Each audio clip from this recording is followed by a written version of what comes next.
날짜 청약 정보와 더 이상 부동산에서 호구가 되지 않는 법을 알려드리는 부동산의 비밀입니다. 공공분양에서 보기 드문 두 가지 특징을 가진 청약 소식입니다. 첫 번째 특징은 1500세대 헤비급 단지라는 점입니다.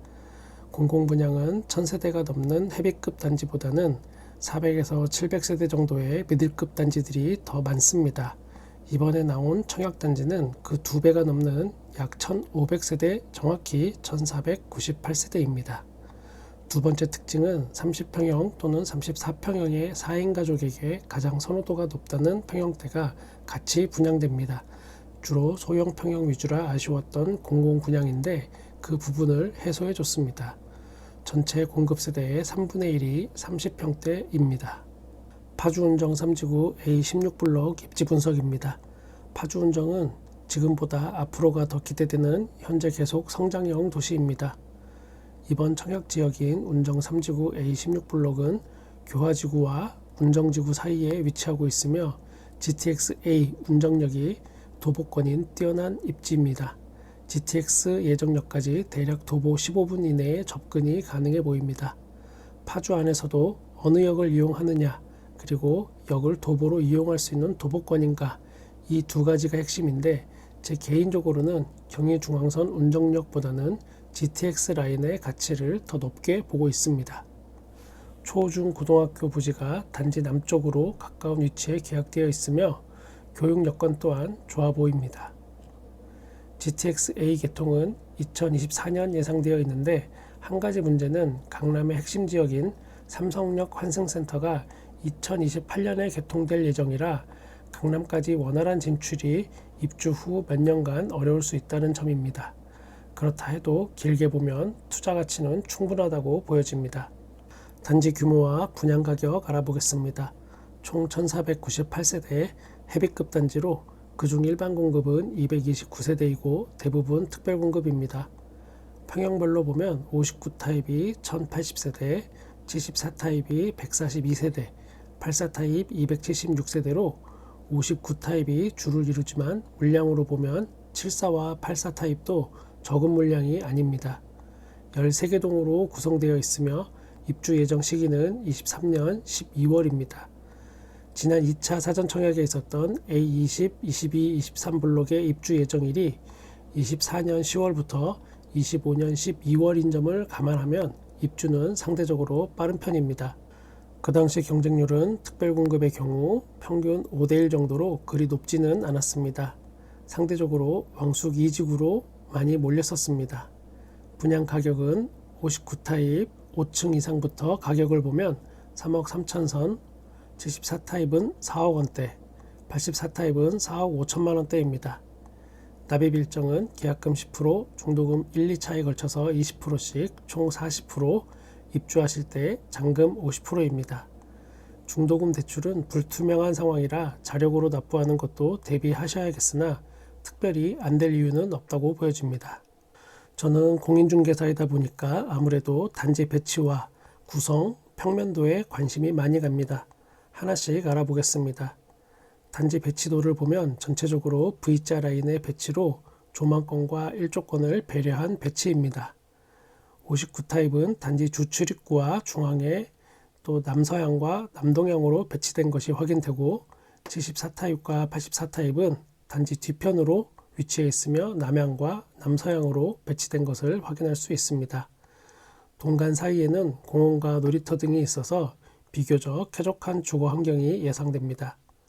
59A 타입은 309동과 310동이 가장 좋은 위치로 보입니다. 도로 소음은 걱정될 수 있지만 그래도 중개를 해본 경험상 조망권 확보와 사생활 보호는 매도 시에 선호도가 더 높습니다. 74타입은 세대수도 적고 대체로 딱히 좋은 위치라고 보여지는 곳은 없습니다. 84타입은 308동이 정남향이고 사생활 보호가 가능한 탁 트인 조망권으로 가장 선호도가 높을 것으로 예상됩니다. 재건축 아파트들에 비해 단지 배치는 오히려 공공 분양들이 더 좋은 경우가 많습니다. 59A 타입 531세대 5층 이상이 3억 3천만 원대입니다. 요즘 유행하는 포베이 마통풍 가능한 기본적인 판상형 구조입니다. 드레스룸이 크고 창문이 있어서 통풍에 유리합니다. 살아보신 분들은 아시겠지만 드레스룸에 창문이 있어서 통풍이 되는 것과 아닌 것은 많은 차이가 납니다. 현관 창고와 별도로 거실에 팬트리가 또 있습니다. 침실 2와 3은 통합하여 크게 쓸 수도 있고 무상 옵션입니다. 59B 타입 280세대 3억 3천만원 선입니다. 역시나 59A 타입과 비슷한 구조의 4베이 판상형 마통풍 구조입니다. 59A 타입과 다른 점은 실외기실 위치 때문에 드레스룸의 크기가 작아졌고 창문의 위치가 다릅니다. 팬트리와 현관 창고의 크기가 59A 타입보다 커서 수납에는 더 유리하겠습니다. 또 다른 차이점은 안방의 크기인데 B타입이 더 큰 안방 구조를 보입니다. 59A 타입은 3500에 3270이고 59B 타입은 3940에 3280입니다. 59C 타입 타워형으로 269세대 3억 2천만원대입니다. 주방 거실 마통풍은 어렵지만 기역자 구조의 주방 구조입니다. 드레스룸에 창문이 없는 점 참고하시기 바라고 팬트리의 위치가 다소 특이합니다. 아무래도 선호도는 AB 타입보다는 떨어질 것으로 예상되지만 다르게 보면 그만큼 경쟁률이 가장 낮을 듯 하니까 틈새 공략 하시는 분들께 추천드립니다. 74A 타입 142세대 4억 원대입니다. 4베이 판상형으로 마통풍이 가능합니다. 요즘은 74 타입도 알파룸을 만드는 경우가 많은데 여기는 알파룸을 만들지 않고 넓은 드레스룸을 만들었습니다. 팬트리 크기를 무리하게 크게 만들지 않고 주방과 거실의 크기를 맞춘 것은 굉장히 좋은 구조입니다. 같은 크기의 아파트를 보더라도 주방과 거실의 넓이가 다를 경우에는 상대적으로 더 작아 보이고 시원한 개방감이 많이 떨어집니다.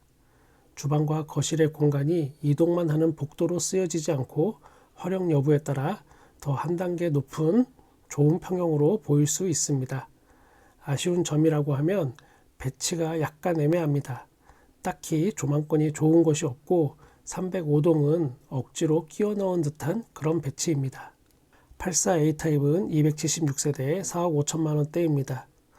4베이 판상형으로 마통풍 가능하며 주부들이 가장 선호하는 디귿자 구조의 주방입니다. 요즘 트렌드에 맞게 알파룸을 만들었고 창문도 있습니다. 침실 2와 크기를 비교해도 밀리지 않아 활용도가 높습니다. 대신 현관 창고만 있으니까 수납을 어떻게 할지는 고민해 볼 부분입니다. 304동, 306동은 남동향, 307동, 308동은 남향 배치입니다. 발코니 확장비 또한 잘 챙겨보셔야 하는데 공공분양답게 600만원에서 700만원까지입니다. 요즘 민간 분양을 보면 분양가격은 4억에서 5억인데 확장비용이 3천에서 4천만원인 곳이 많이 있습니다. 분양가를 상대적으로 싸게 보이려고 하는 거니까 다른 아파트 청약을 하실 때도 잘 챙겨보셔야 합니다. 이곳은 파주시 거주자 이외에도 서울과 기타 수도권 거주자에게까지 기회가 있습니다. 파주시 1년 이상 거주자에게 30% 우선 공급을 하고 거기에서 낙첨된 사람과 경기도 6개월 이상 거주자를 모아서 다시 20%를 공급합니다. 거기에 또 낙첨된 사람들과 다시 서울 수도권 거주자 중에 나머지 50%를 공급합니다. 서울 및 수도권 거주자도 지원이 가능하지만 그래도 파주시 1년 이상 거주자는 3번의 기회가 있으니까 더 유리한 건 사실입니다. 소득기준과 자산기준 있습니다. 부동산 2억 1,550만원 이하, 자동차는 3,496만원 이하여야 되고 소득기준은 자신에게 맞는 정확한 지원을 해야 합니다.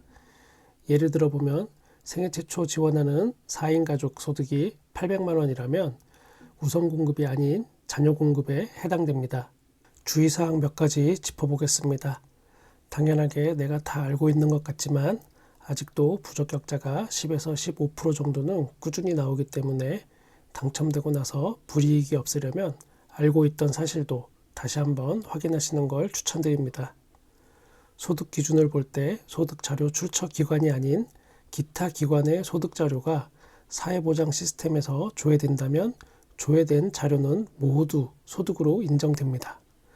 동일 세대 내에서 1인 이상이 당첨자 발표일이 서로 다른 국민주택에 청약하는 경우에 당첨자 발표일이 우선인 단지의 당첨만 유효됩니다. 신청 접수는 당첨자 발표일이 같은 주택 전체에 대해서 1인 1건만 신청이 가능합니다. 만약에 당첨자 발표일이 같은 단지에 모두 청약한다면 모두 무효 처리가 됩니다. 중도금 대출이 확정적으로 되는 건 아닙니다. 만약의 경우 중도금 잔압을 할 수도 있습니다. 신청 자격은 당첨자를 대상으로 전산조회 및 제출 서류로 LH에서 확인하고 확인 결과 신청 자격과 다르게 당첨된 사실이 발견되면 계약 불가, 또 일정 기간 입주자 저축 사용 및 입주자 선정 제한 등 불이익이 있습니다. 재당첨 제한은 10년이고 전매 제한 6년, 거주 의무는 3년입니다. 청약 일정은 특별공급 2월 16일, 일반공급 1순위 2월 17일, 당첨자 발표는 3월 3일입니다. 여기 말고 또 하나 주목받는 서울 청약 일정이 있었습니다. 바로 입지 깡패, 여의도를 걸어서 출근할 수 있는 센트레빌 아스테리움 영등포입니다. 원래는 1월 28일 모집 공고를 하려고 했으나 2월 11일로 연기되었습니다. 모집 공고가 나오는 대로 입지와 평면도, 투자 가치 등을 분석하도록 하겠습니다. 이번 청약의 주인공은 바로 당신입니다. 구독과 좋아요 감사합니다.